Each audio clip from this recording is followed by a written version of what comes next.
오늘 소개해드릴 전시는 잔존하는 미음에 대하여입니다. 여러분은 혹시 좋은 결정을 내리고 싶다는 생각 해보신 적 있나요? 회사에서, 가정에서, 친구들과 있는 소소한 자리에서조차도 우리는 매번 결정을 해야 합니다. 이런 좋은 결정에 대한 기준과 방법은 저마다 다르지만 공통적인 게 한 가지 있는데요. 바로 어느 한쪽에 치우치지 않는 마음을 갖는 것이죠. 요즘 막 자기객관화 이런 단어들이 화두잖아요. 타인과 자신 그리고 상황을 객관적으로 바라보고 신중하게 판단하는 태도들, 그리고 그런 태도로 내려진 결정들, 이런 결정이 모여 우리 삶을 더 나아지게 만들죠. 그러면 반대로 이런 결정을 방해하는 건 도대체 뭘까요? 바로 편견입니다. 많은 심리학자들은 말합니다. 편견은 모든 나라에서 모든 세대에 걸쳐 존재했다고 말이죠. 편견은 상대에 대한 적대심, 자신을 합리화하고 싶은 마음, 이런 것들로 인해 어느 한쪽으로 치우치게 되는 상태인데요. 우리 사회를 위해서도 또 나 자신을 위해서도 우리는 매번 편견과 싸우고 마음의 중심을 지키려고 노력합니다. 여기 우리 편견에 대해 생각해보게 만드는 전시가 하나 있습니다. 바로 북한 인권정보센터가 여는 잔존하는 미음에 대하여라는 전시인데요. 이번 전시, 그동안 미술이라는 장르에서 잘 다루지 않았던 주제입니다. 바로 북한인데요. 북한이라는 곳은 어쩌면 가장 많은 편견을 가진 곳인지도 모릅니다. 때문에 북한 혹은 우리가 탈북민이라는 단어를 들었을 때도 한쪽으로 치우친 생각을 가지게 됩니다. 이번 전시는 그러한 편견을 잠시 거두어내고 북한, 탈북민에 대해 다시금 바라보게 만듭니다. 나아가 우리가 매일같이 느끼는 감정들, 사랑, 슬픔, 두려움, 희망, 그리움 같은 아주 보편적인 감정들의 소중함을 상기시키죠. 이쯤 되니 이번 전시 참여 작가가 정말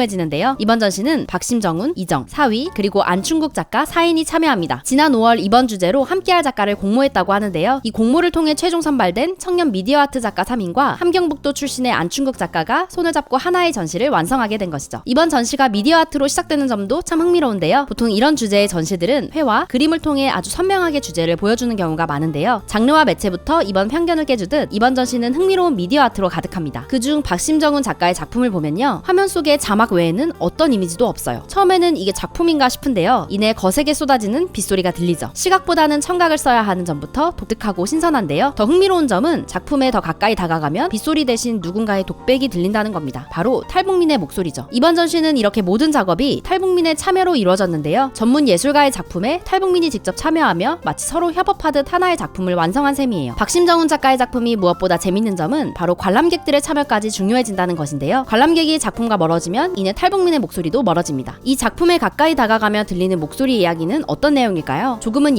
예상하셨겠지만 힘겨운 과정을 통해 탈북한 그 과정에 대한 이야기입니다. 그런데 마지막에 이야기하는 내용은 또다시 편견을 비트는데요. 이런 탈북을 통해 얻고 싶은 것은 대단한 부나 성공도 아닌 그저 일상 속의 작은 여유였습니다. 그 외에도 사위와 이정 작가 모두 탈북민의 참여로 신작을 완성했는데요. 서울과 베를린을 오가며 활동하는 이정 작가 또한 한국에 있을 때보다 오히려 외국 생활을 할 때 북한에 관심을 가지게 되었다고 말합니다. 왜냐하면 실제로 한국인 유학생으로서 지낼 당시에 주변에서 북한에 대해 어떻게 생각하냐는 질문을 정말 많이 받았다고 합니다. 이 과정을 통해 작가는 실제로 내 또래 북한 친구들은 어떻게 살아가는지 궁금했다고 해요. 이번 전시를 통해 작가는 본래부터 관심 있었던 주제를 탐구해볼 수 있었다고 말하는데요. 이정 작가의 작업에는 북한 이탈 주민 청년 4명의 일상을 탐구한 결과물이 선보여집니다. 누군가에겐 아주 평범한 물건이 누군가에겐 특정한 기억이나 감정을 불러일으키는 현상, 이걸 심리학에선 쿵쿠툼 현상이라고 하는데요. 작가는 비누, 휴지, 라이터 등 아주 평범한 물건을 주제로 4명의 청년의 대화를 다룹니다. 똑같은 물건에 얽힌 서로 다른 경험과 추억들, 같은 북한 출신 청년이지만 다른 이야기들이 펼쳐지는데요. 단순히 사는 곳에 대한 구분만으로 한 명의 개인을 온전히 이해하기 어렵다는 사실을 깨닫게 되죠. 이 작품은 작가만의 독특한 영상 기획과 편집 기술이 돋보이는데요. 3D 렌더링 작업을 통해 구현한 독특한 느낌의 영상들 덕분에 우리는 더 생생한 이미지로 각 개인의 이야기에 빠져드는 경험을 할 수 있죠. 이처럼 4명의 작품 하나하나 모두 자세히 들여다보고 감상할수록 새로움을 발견하게 되는데요. 3층에는 한 벽면을 모두 사용한 사위의 어둠은 중력을 지닌다라는 제목의 작품이 있습니다. 탈북민 3인의 이야기, 그리고 그 사이사이 프란츠 카프카의 장편소설 가장의 근심에서 나온 문장들이 교차되어 들립니다. 기존의 문학의 메시지와 탈북민의 이야기를 작가만의 방식으로 엮어 새로운 작품을 탄생시킨 것인데요. 뉴스나 일반적인 보도로는 포착되지 못한 아주 섬세한 이야기들이 미술이 포착하고 있다는 사실을 새삼 깨닫게 됩니다. 때문에 미술과 예술의 역할에 대해서도 생각해보게 만드는 전시. 이번 전시는 미디어 아트뿐만 아니라 회화 작품도 있는데요. 회색빛 배경에 촘촘하게 그어진 얇은 선들, 타일 바닥깎기도, 세워진 담장깎기 또한 그 앞에 서 있는 사람, 뭔가를 골똘히 생각하고 있는데요. 이 작품은 함경도 출신의 예술가 안충국 작가의 작품이에요. 작가는 15살이 되던 해 국경을 넘어왔습니다. 북한에서 살았던 시간보다 한국에서 살아온 시간이 더 길지만 사람들은 이 짧은 사실 하나만으로 작가의 작품에 대해 여러 가지 의미를 부여하죠. 하지만 작가가 작품에 담고자 했던 건 아주 단순한 개념인데요. 관찰하는 사람의 시선을 표현한 거예요. 제목부터 본다는 것이라고 이름 붙여진 작품들, 작가의 개인적인 경험에서 비롯됐습니다. 북한과 한국은 물론 다양한 국가와 문화를 경험한 작가, 사는 곳이 자주 바뀌다 보니 다양한 사람과 풍경을 접하게 됐죠. 달라진 환경에 적응하려면 주변을 잘 관찰하고 생각하는 것이 중요했어요. 매번 새로운 새로운 외국어를 배우는 학생처럼 낯선 문화를 학습하고 받아들인 작가. 무언가를 보는 일이야말로 가장 주체적인 삶의 방식이라고 생각했어요. 작가는 이러한 깨달음을 작품에 담았는데요. 이번 전시 반드시 실물로 보셔야 합니다. 이번 전시는 서울 삼청동에 위치한 헬렌&제이 갤러리에서 9월 13일까지 이어집니다. 오전 11시부터 오후 6시까지 월요일 휴관을 제외하고 계속 이어지니까요. 내가 기존에 갖고 있던 관점을 해체하는 도전을 해보고 싶으신 분들, 기존과 다른 주제를 통해 새로운 영감을 얻고 싶으신 분들, 이번 전시 꼭 추천드려요.